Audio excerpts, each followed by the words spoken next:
विशु एक वकील था। उसकी जिंदगी एक पॉलिश की हुई लकड़ी की डेस्क पर कागजों के एक साफ स्टैक जैसी थी। हर सुबह सूरज निकलता था, लेकिन विशु को सिर्फ उसके ऑफिस की खिड़की से आती हुई हल्की रोशनी ही दिखती थी। वो एक कुरकुरी सफेद शर्ट और एक डार्क टाई पहनता था। उसी यूनिफॉर्म में उसकी जिंदगी भी वैसी ही सादी लगती थी। उसके दिन फाइलों की सरसराहट, एयर कंडीशनर की धीमी गुनगुनाहट और उसके क्लाइंट्स के गंभीर चेहरों से भरे रहते थे। वो अपने काम में अच्छा था, बहुत ऑर्गेनाइज्ड और बहुत प्रिसाइज। उसे सारे कानून और सारे नियम पता थे, लेकिन वो सपने देखना भूल गया था। उसकी खिड़की के बाहर की दुनिया, जिसमें हरे पेड़ और गाते हुए पंछी थे, उसे एक ऐसी किताब की कहानी लगती थी जो उसने कभी पढ़ी ही नहीं थी। उसका छोटा अपार्टमेंट उसके ऑफिस जितना ही साफ सुथरा था। किताबें साइज के हिसाब से लगी हुई थी। उसके कपड़े परफेक्टली मुड़े हुए थे और कभी कोई कप इधर उधर नहीं होता था। वो अपना खाना अकेले खाता था, सादा खाना जिसमें ज्यादा मेहनत नहीं लगती थी। कभी कभी अपनी दाल चलाते हुए वो शहर की लाइटों को देखता और उसे एक अजीब सा खालीपन महसूस होता। ये उसके दिल में एक हल्की सी कसक थी, एक एहसास की उसकी केयरफुली प्लान की हुई जिंदगी में कुछ जरूरी चीज मिसिंग थी। उसे कुछ और चाहिए था, अपनी ग्रे और सफेद दुनिया में ब्राइट कलर का एक स्प्लैश। उसे नहीं पता था कि वो क्या था, लेकिन उसे हर दिन उसकी कमी महसूस होती थी, जैसे एक खामोश अनसुलझा सवाल। एक मंगलवार की दोपहर जो बिल्कुल हर दूसरे मंगलवार जैसी थी, उसके ऑफिस में एक अजीब सा पैकेज आया। ये कोई लीगल डॉक्यूमेंट या क्लाइंट की फाइल नहीं थी। ये एक छोटा धूल भरा लकड़ी का डिब्बा था जो ब्राउन पेपर में लिपटा हुआ था और एक फेडेड लाल धागे से बंधा था। उस पर कोई रिटर्न एड्रेस नहीं था, सिर्फ उसका नाम Vishu elegant old fashioned handwriting में लिखा हुआ था। उसकी असिस्टेंट ने उसे उसकी डेस्क पर रखा और एक पल के लिए विशु बस उसे देखता रहा। ये एक ऐसी चीज थी जो उसकी लॉजिक और ऑर्डर की दुनिया में फिट नहीं बैठती थी। ये एक मिस्ट्री थी, उसकी रूटीन में एक छोटा और अनएक्सपेक्टेड डिसरप्शन, और इससे उसके दिल की धड़कन थोड़ी तेज हो गई। हिचकिचाते हुए उंगलियों से विशु ने धागा खोला और ढक्कन उठाया। अंदर फेडेड वेलवेट के एक बिस्तर पर कोई डॉक्यूमेंट नहीं था, बल्कि पार्चमेंट का एक लिपटा हुआ टुकड़ा था। वो एंशिएंट लग रहा था, छूने पर ब्रिटल। उसने उसे अपनी डेस्क पर सावधानी से अनरोल किया। उसकी सांस गले में अटक गई। ये एक मैप था, एक पुराना हाथ से बना हुआ मैप, एक ऐसी जगह का जिसके बारे में उसने सिर्फ किताबों में पढ़ा था, घना बेकाबू अमेज़न जंगल। मैप के बीच में एक गुफा का एक छोटा इंट्रिकेट ड्राइंग था, जिस पर एक सिंगल बोल्ड एक्स निशान था। उसके अंदर रोमांच की एक फुसफुसाहट जो बहुत पहले शांत हो गई थी, फिर से जाग उठी। सालों में पहली बार विशु को अपनी प्रेडिक्टेबल जिंदगी में सच्ची जिज्ञासा की एक चिंगारी महसूस हुई। वो मैप विशु का राज बन गया। वो उसे देर रात को निकालता जब शहर सो जाता और अपनी उंगली से अजीब लाइनों को ट्रेस करता। जंगल का विचार एक ऐसी जगह जो इतनी जंगली और काओटिक थी, डरावनी और रोमांचक दोनों थी। ये उसकी जिंदगी के बिल्कुल उलट थी। हफ्तों तक वो खुद से लड़ता रहा। उसका लॉजिकल दिमाग, एक वकील का दिमाग, उसे बताता था कि ये बेवकूफी है, ये एक फैंटेसी थी, एक खतरनाक डे ड्रीम। लेकिन उसका एक और हिस्सा, एक हिस्सा जिसके बारे में उसे लगा था कि वो बहुत पहले गायब हो गया था, उसे जाने के लिए उकसा रहा था। ये वही स्प्लैश ऑफ कलर था जिसका वो इंतजार कर रहा था। ये उसका मौका था अपनी मिसिंग चीज को खोजने का। आखिरकार उसने एक फैसला किया, वो मैप का पीछा करेगा। उसने एक छोटा बैग पैक किया, लॉ बुक्स और फाइलों से नहीं, बल्कि एक कंपास, एक स्टर्डी नाइफ और जमीन के रंग के कपड़ों से।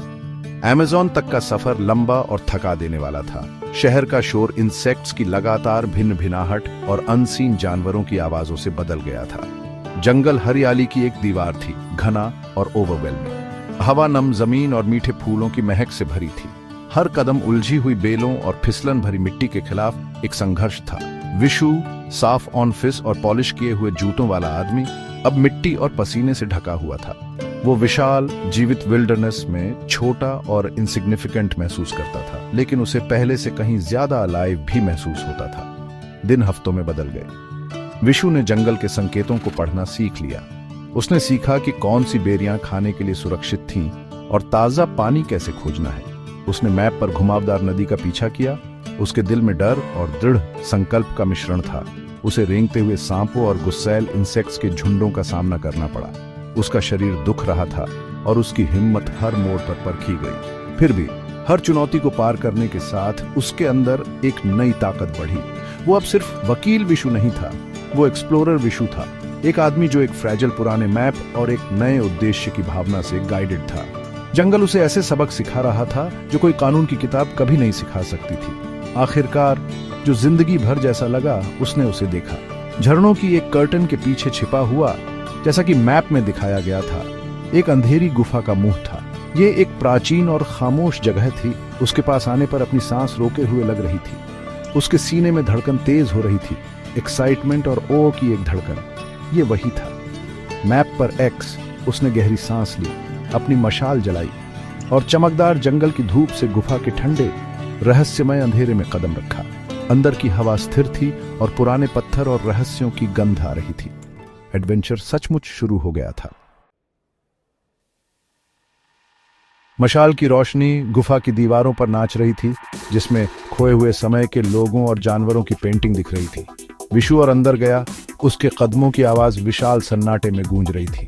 गुफा के बीच में उसे एक चेंबर मिला और चेंबर के बीच में उसकी रोशनी एक ऐसी चीज पर पड़ी जिसे देखकर वह हाँफने लगा।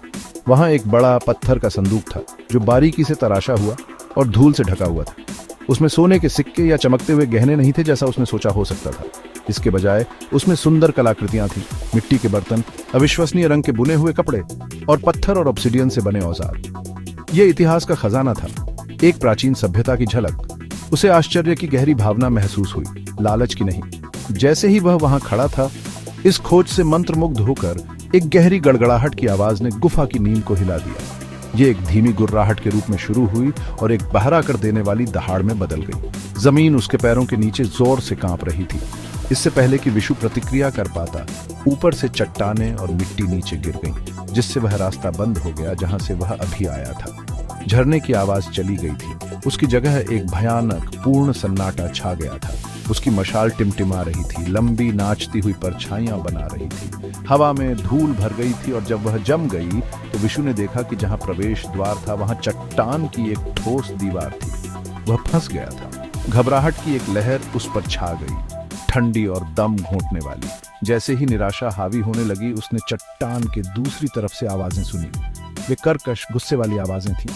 गुफा का मुख्य रास्ता बंद हो गया, एक चिल्लाया। मैप असली था, खजाना अंदर है और यह हमारा है, दूसरा चिल्लाया। लुटेरे, वे उसका पीछा कर रहे होंगे। विशु का दिल डूब गया।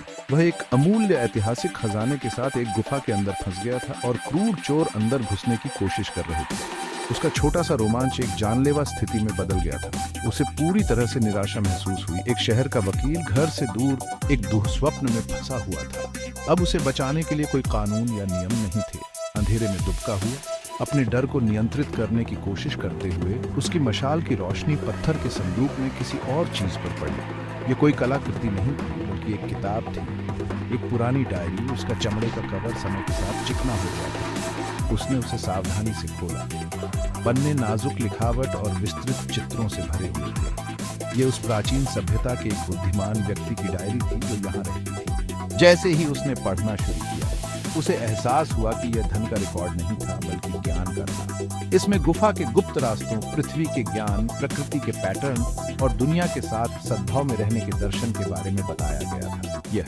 उसने समझा, असली खजाना था। डायरी उसकी मार्गदर्शक और उसका हथियार बन गई। प्राचीन शब्द केवल दर्शन नहीं थे, वे व्यावहारिक थे। लेखक ने गुफा प्रणाली का बहुत विस्तार से वर्णन किया था, धन के छिपाने की जगह के रूप में नहीं, बल्कि एक पवित्र घर के रूप में। विशु को एक छिपे हुए वेंट के बारे में पता चला, एक संकरा रास्ता जो एक ढीली चट्टान के पीछे छिपा हुआ था, जो पहाड़ी पर ऊपर सतह तक जाता था। यह एक रहस्य था जो केवल गुफा के निवासियों को पता था। लुटेरे सोने के लालच में अंधे होकर इसे कभी नहीं ढूंढ पाएंगे।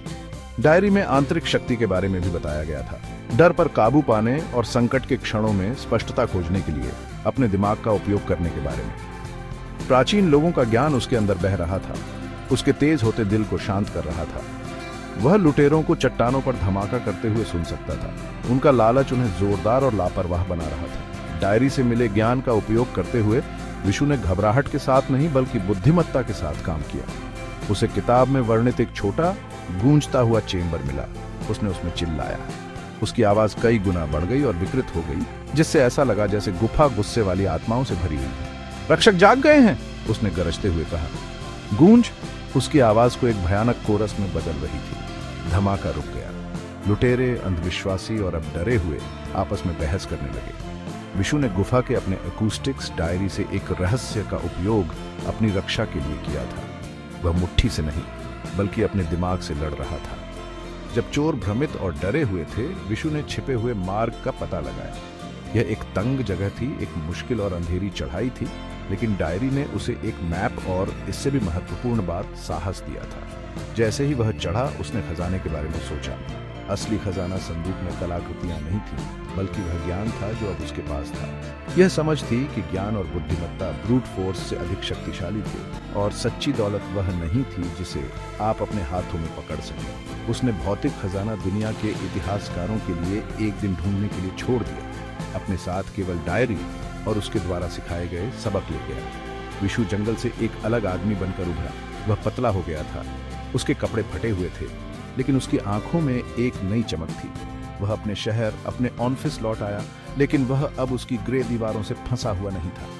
उसने दुनिया को एक एक्सप्लोरर के आश्चर्य के साथ देखा। वह वकील बना रहा, लेकिन अब वह लोगों की मदद एक गहरे उद्देश्य और सहानुभूति के साथ करता था। उसकी जिंदगी अब खाली नहीं थी, ये जंगल की याद और गुफा के ज्ञान से भरी हुई थी। विशु सोने के खजाने की तलाश में गया था, लेकिन वह कुछ और अधिक कीमती लेकर लौटा था, खुद को। रोमांच ने उसकी जिंदगी को उसका मिसिंग रंग दिया था।